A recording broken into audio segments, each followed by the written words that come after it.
Hey guys, welcome to our channel. And if your Yocan vape is this battery is blinking 5 times and you don't know why it is occurring and how to solve it, then this video will help you in this case.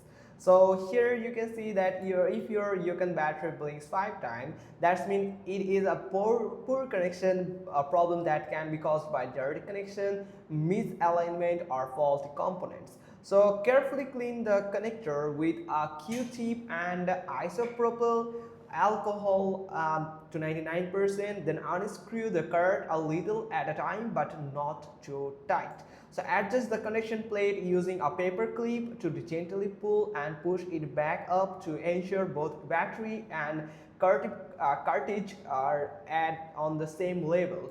So that's how you can actually solve this issue, and I have already told you the cause of this problem with the Yocan vaporize or the vapes that you can buy from their official website. So that's pretty much all thing. Hope you found this video helpful. If so, then give us a thumbs up, or for any type of issue or further issue, you can actually contact with their support or section or the contact us page. Through their contact us page, you can connect with them through the Facebook, YouTube, or Pinterest, Instagram, or also the email.